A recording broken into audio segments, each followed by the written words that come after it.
Welcome to the deep dive. Today we're plunging into a really intense topic. Yeah, definitely intense. It's that recent pivotal 12-day conflict, the one that seems to have profoundly reshaped the Middle East. That's right. And our deep dive today, it's based on something pretty unique, a powerful first-hand account. Someone who was actually on the ground in Israel during what they called Operation Rising Line. So you're about to hear what it was genuinely like, being there, under fire, seeing the destruction up close. And our mission, really, for you listening, is to pull out the most crucial insights from this eyewitness view. Right. We're going to try and cut through some of the, the media noise, the social media chatter. Yeah, there's a lot of that. A lot. Yeah. To help you understand the significant gap sometimes between what was really happening according to this source and what you might have seen reported. Okay. You'll get a vivid glimpse, hopefully, into Israel under fire, the sheer scale of the destruction, and also the strategic thinking behind it all. Okay, let's dive right into the heart of it then. The source immediately points to the trigger for Operation Rising Line. Yeah. And it's maybe not what many people assumed at the time. Some reports might have pointed towards, say, Iran's nuclear program. Right, that was a major narrative floating around. But what did the account actually say was the real catalyst? The account is, pretty unequivocal.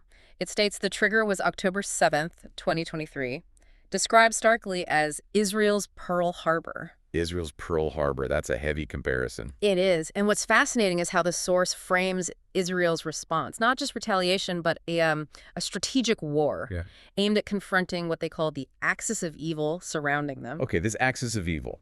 Unpack that for us. Who does that include, according to the source? So the source lists them: Hamas, Hezbollah, the Houthis, Assad's regime in Syria, and then at the core, Iran, described literally as the head of the octopus. The head of the octopus. Wow. And look, this isn't presented as something new. The source connects it to the long-standing ideology of the Iranian regime, right back to the '79 revolution. With Khomeini. Exactly. Yeah. Ayatollah Khomeini and his successors explicitly calling for, death to America, death to Israel. It's presented as having this messianic outlook. Messianic outlook. Yeah, driven by a core belief that seeks the uprooting of Jews from Palestine. That's the source's interpretation of their goal. That's a really powerful statement about their motivation. And something truly captivating in this account, and frankly quite chilling, is the source's observation that the whole concept of mutually assured destruction, it just doesn't apply. Not to a regime that sees destruction as, martyrdom. As a path to paradise, yeah. That's the claim. What are the implications of that if Mehdi doesn't work as a deterrent? Well, if we connect this to the bigger picture presented in the account, this ideology isn't just talk. It's portrayed as deeply ingrained. The source details Iran's documented history of state-sponsored terror, holding them responsible for hundreds of American deaths over the years. Right. And assassination attempts on U.S. soil. Remember the plot against Masih Alinejad in Brooklyn? Or the attempt on Ambassador Oren in D.C.? I do, yes. There was even, according to reports cited by the source, an Iranian plot against former President Trump. And it's not just the U.S., is it? No, not at all. The source points out British intelligence reportedly foiled something like 15 assassination attempts by Iran just on British soil. 15. Yeah. It reinforces this idea of a truly global threat. And the critical insight here, the takeaway, is that when a regime allegedly operates outside those conventional deterrence framework, Like Mehdi. exactly, then the response is needed, they become inherently different. That's the argument being made. Okay, moving from that strategic level down to the intensely personal. Right. The account takes us to the early morning hours of Friday the 13th, 3 a.m. People still out in Tel Aviv, apparently. Yeah, trying to maintain some normalcy. And then the sirens go off, screeching across the city. The immediate reaction is, of course, scramble for the bomb shelters, the MEMADs. Standard procedure there, unfortunately. But what's really striking is the source's decision, for the first couple of nights anyway, not to go to the shelter. Instead, they went up to a hotel roof to watch. Watched the strikes from a roof. Yeah. Can you describe what they saw? What was that spectacle like? It's described as incredibly vivid. The Iranian missiles first appearing way up high as these dazzling twinkles in the night sky, then rapidly becoming these glowing orange traces speeding ominously towards them. Low. They looked slow at first, the source says, but then they'd accelerate massively up to Mach 7 if they got through the defenses. Mach 7, and the source really emphasizes the difference between these. Oh, hugely. These were the big ones. 500-kilogram Khyber or Imad missiles. Compare that to the 20-kilogram Qassam rockets Israel typically deals with from Gaza. It's a completely different scale of threat. Totally different. The destructive power, the perceived danger. Just immense. And the psychological impact. The account describes that too. The mood in Tel Aviv, understandably very tense. Look, of course. Yet the source also saw people trying to, enjoy life on the beach, almost like normal. Mm-hmm. It paints this picture of a nation, quote, used to being at war. A feeling, the source notes, that few in the West can really grasp. That resilience is remarkable. But even for people used to conflict, the source admits feeling the terror, frankly, as those orange tracers got closer, sped up. It was palpable. It shows that duality, doesn't it? That deep-seated resilience, but also, the raw fear when faced with something unprecedented like this. Yeah. What does that tell us about the psychology of a society living under that kind of constant pressure? Well, it suggests an extraordinary ability to compartmentalize, maybe, but also that even the strongest defenses, psychological or physical, can be shaken. And speaking of physical defenses, to really get the impact of these strikes, we need to understand Israel's defense system. It's multi-layered, right? Extremely sophisticated, yes. You've got Arrow 3 way up high for orbital threats, then Arrow 2 for suborbital. David's sling handles medium-range cruise missiles. And the famous Iron Dome. Right. Iron Dome is for the shorter-range stuff, rockets, mortar shells. And then there's Iron Beam, the laser system for drones. Okay, but for these specific missiles, the big ballistic ones. That's correct. For these, Iron Dome wasn't the main player. It was really David's sling and the Arrow systems. They're designed for those high-altitude, long-range, super-fast threats. Now, here's where the account gets really interesting, especially about that defense shield. Uh-huh. The surprising decrease in its effectiveness during this conflict. Normally, it boasts, what, a 90-95% interception rate? Highly effective. Phenomenally effective, usually. But the source reports that 7 out of 30 missiles, that's 23%, almost a quarter, actually got through, penetrated the defenses. 7 out of 30, that is significant. What does that penetration rate actually signify, given how reliable it usually is? Well, the insight here is that even a numerically small penetration rate, like 23%, it fundamentally challenges assumptions about near invulnerability. Right. It forces a reevaluation of how psychological security is tied to that technological edge. It shows vulnerability exists. And source gives reasons for this drop in effectiveness. Yes, several reported reasons. First, just the sheer speed Mach 7 and the weight, the size of those Khyber missiles, they posed a unique physical challenge. Harder to hit, harder to stop. Exactly. Second, there was a Wall Street Journal report cited by the source suggesting that the Israeli Arrow interceptors, the actual interceptor missiles, were running low. Supplies were dwindling. Reportedly, yes. And third, a particularly nasty tactic, the use of cluster missiles. Cluster missiles, how do those work? They split. At the last moment, the main missile splits into several smaller warheads or projectiles. Ah, so it makes intersection much harder. Significantly harder. There. Suddenly you have multiple targets instead of one right at the end. A devastating tactic. And the destruction when those missiles did get through. The source brings it to life in a truly devastating way. Yeah, the descriptions are harrowing. In Rishon LeZion, 2 houses just utterly destroyed. And every single house nearby affected, roofs blown off, 2 people killed, including an Israeli named Alon. Just gone. And there's this poignant anecdote the source shares about a survivor named Nati. Oh, yeah. His family, 8 of them, 6 sisters, they were all crammed in their mamad, their shelter. The house around them was totally destroyed. Unbelievable they survived. He credits it, believe it or not, to a picture of Baba Sali, a revered Moroccan-Israeli rabbi, and a tomak too, which is described as a kind of protective religious amulet. He calls it a miracle they survived. Wow. What does an anecdote like that tell us beyond just the numbers? It just grounds it, doesn't it? The raw terror, the personal impact, the desperation for hope, for anything amidst that chaos. It's the human cost. Absolutely. A reminder that it's not just strategy and tech, it's people's lives. Then the account moves to Bat Yam.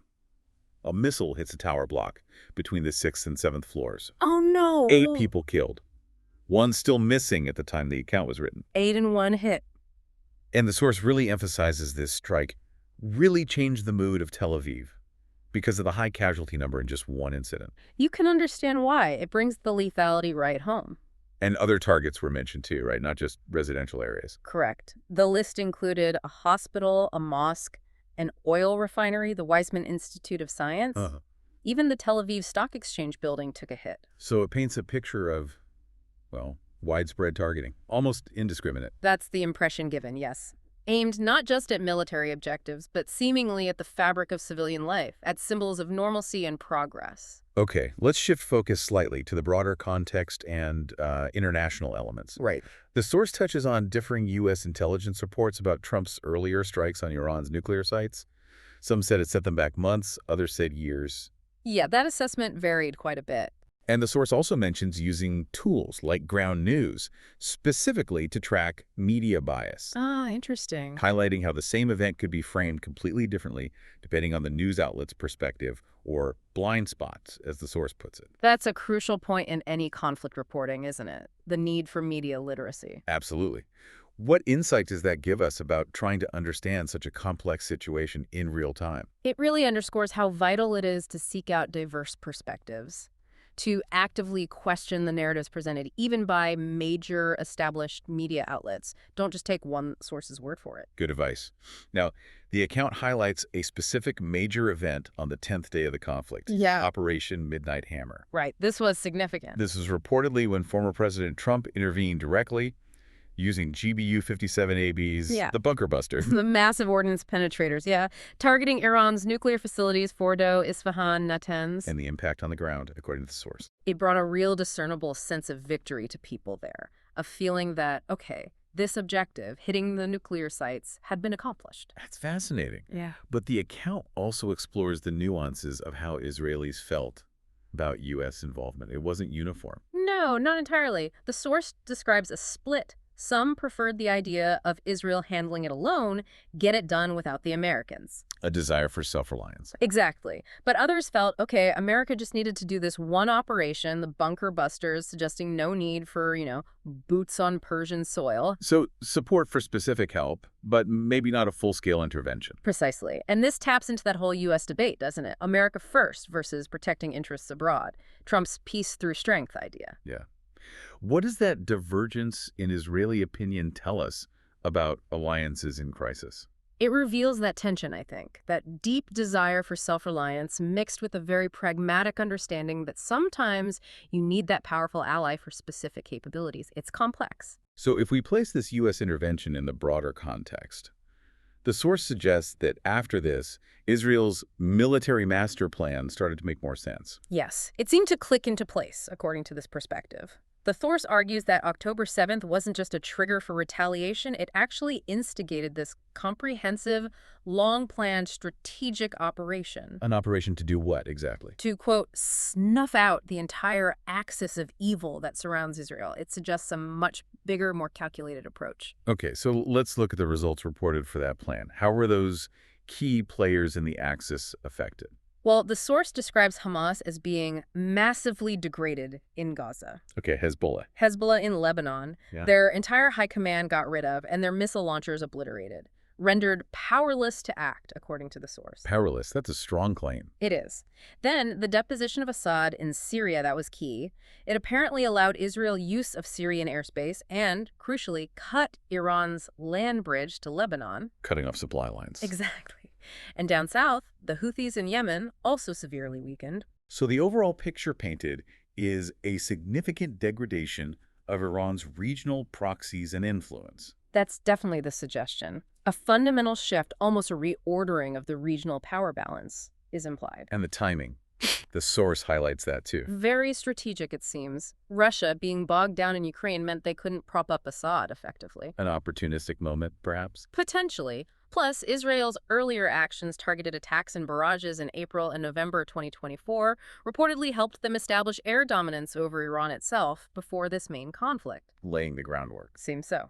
And here's a really astonishing detail the source reveals. Go on. That Mossad had apparently been operating inside Iran for years. Deep cover operations. Inside Iran. For years. Yes. And this, the source claims, allowed for unbelievably precise operations during the conflict, targeting specific individuals or infrastructure with minimal collateral damage, relatively speaking. That level of intelligence, if true, is Remarkable. It's presented as a key factor in the operation's perceived success, a major takeaway. This account also makes a point of addressing what it calls the great fallacies, or misinterpretations of the conflict. Right, it pushes back against certain narratives. Specifically, it argues this wasn't just another neocon forever war.